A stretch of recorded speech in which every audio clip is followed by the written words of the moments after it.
RockCellar TV. RockCellar TV. RockCellar TV. RockCellar TV. RockCellar TV.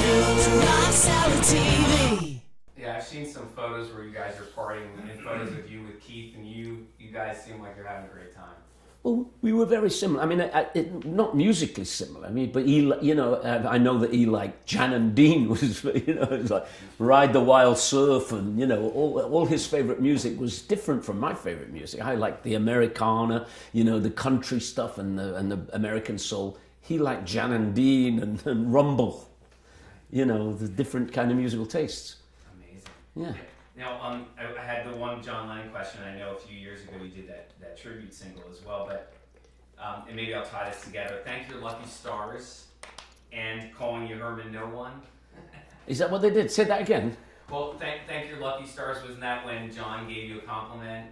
Oh yeah, you know, but it was like, you know, he was a really wonderful character and very funny, and I liked his sense of humour, and I could give back as much as, you know, that's a nice suit, Herman.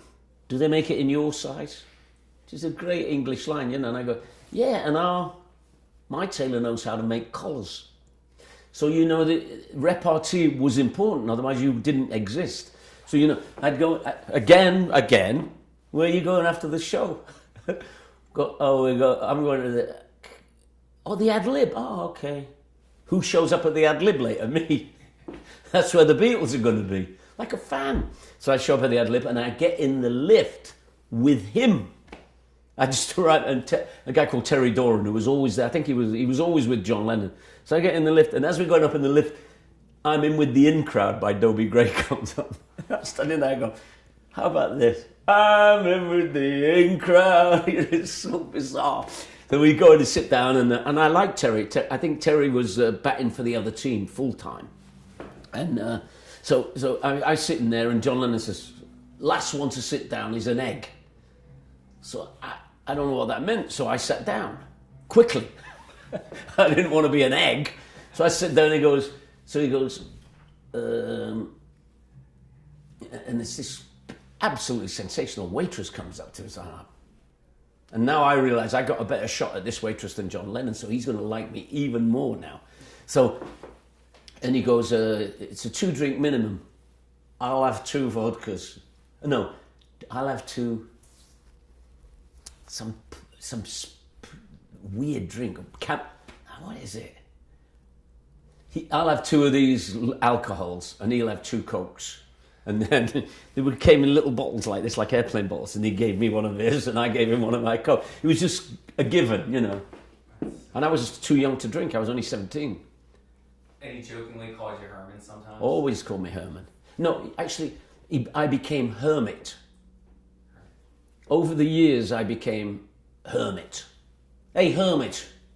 You know what? There's a famous bit of film, like we did I was a big fan of the Beatles, and I was also a big fan of the Stones. And we're all on this same bill with Cliff Richards. And the Beatles have got 3 songs, the Stones have only got 2 songs, we've only got 2 songs. And I'm standing at the side talking to John Lennon I have no idea what we were talking about. But I'm standing there, I've been there for a long time because I'm enamoured with him. And he goes, hey, Hermit, isn't this one of your songs? And my band are on stage playing the intro to Must to Avoid.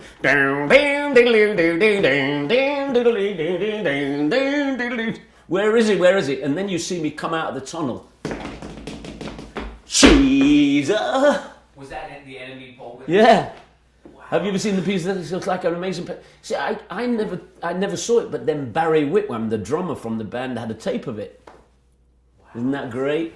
So I was always wherever the Beatles were, I was always there. They did a TV show in Manchester, and because I was a TV star earlier, before I was in Hermits, I was a TV star.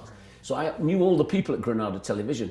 So when I went there, they never stopped me at the gate and everything. So I hear the Beatles are doing this show with the Beatles, people who sang the Beatles songs. So it's Matt Monro, Ella Fitzgerald, Mantovani. I mean, this is a big show. I just walked in. The guy at the gate, hello, Peter, you know, and I'm in there. Now, the Beatles think that I'm there for something other than not them, but I'm in the canteen, sitting with, you know, I'm so naive that they're in the canteen and they're getting a cup of tea and I go and sit at their table. Like, I can't believe it. How embarrassing. Now when I think about it, I just sit on the end of the table with my cup of tea. Nobody says a word to me. Like, what the fuck are you doing here? Nothing, none of that happens. I'm just sitting there like, well, that's all Ella Fitzgerald, yeah.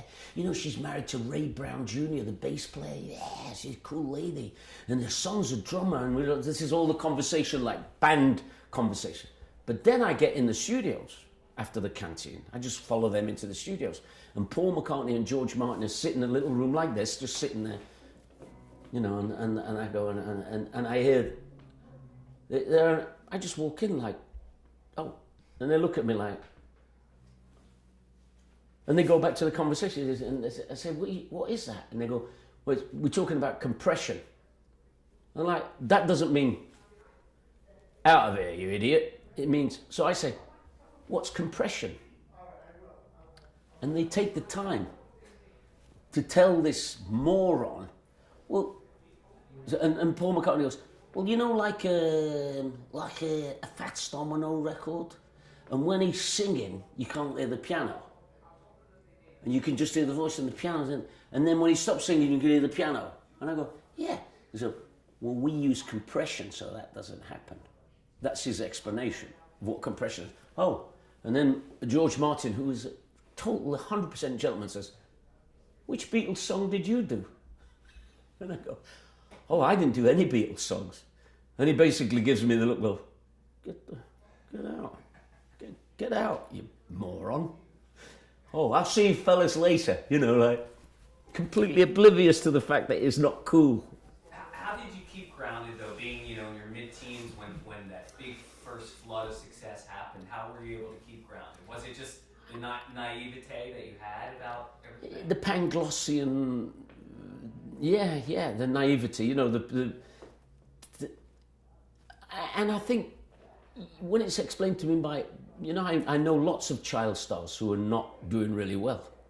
And I think what I did was, because I kind of was the manager within this, you know, like the first band ever, like I had to get the money for the van, and I was kind of the mucker. I was the person who was in control of it. I find that most of these teen wonder people had like either a woman or somebody who booked their plane fare and booked their hotel room. So suddenly they're 22 years old and they don't know how to do anything except, well, since my baby left me, that's all they know how to do. And nobody wants them to do that anymore. And they can't do anything else. I was always able to be the kind of the business brain behind it. And because of that, and remember, you know what kept me grounded? Being in the shadow of greatness. There's always the Beatles, you know, I got a song, it's not as good as the Beatles. I got a show, it's not as good as the Beatles. That keeps you very well grounded, you know. And I to this day, I can't understand it. I never thought of myself as a teen idol. I didn't know what that was about.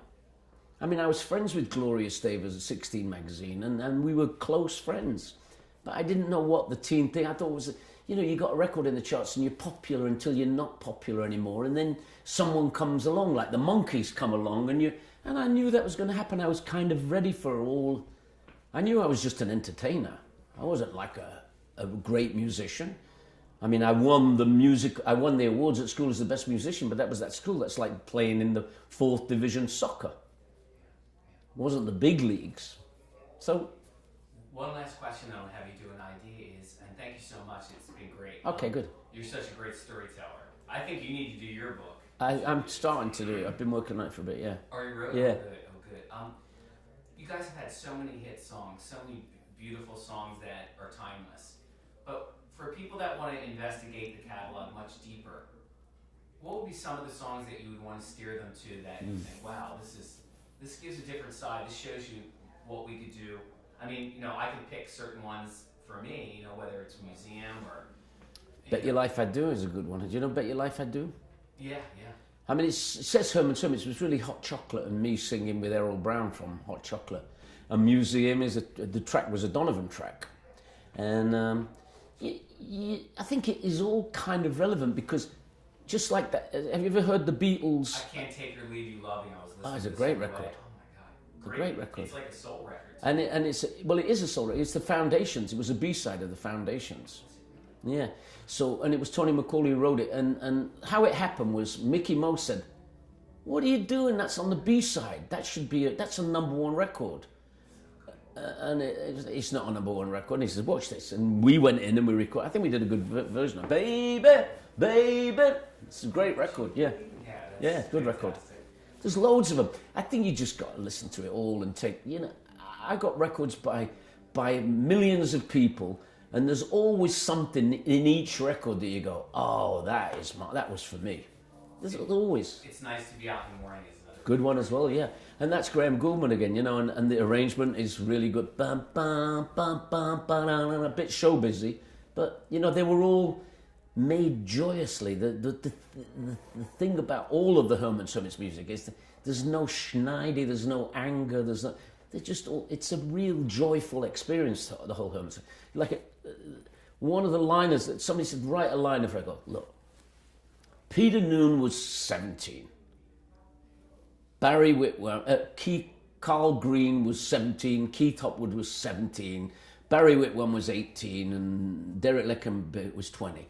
We went in and we made some records, and the records were of the moment, and we were in that moment. That's all it was. And luckily, that moment still means something to people. I look out in the audience, I see people singing the songs, I go, wow. Sometimes I'm singing like The End of the World or There's a Kind of Hush or something. You see a couple like my age hold hands and remember that moment in their lives when they first. And that's good stuff for musicians and artists and entertainers. You go, oh, that connected to them somehow. Now.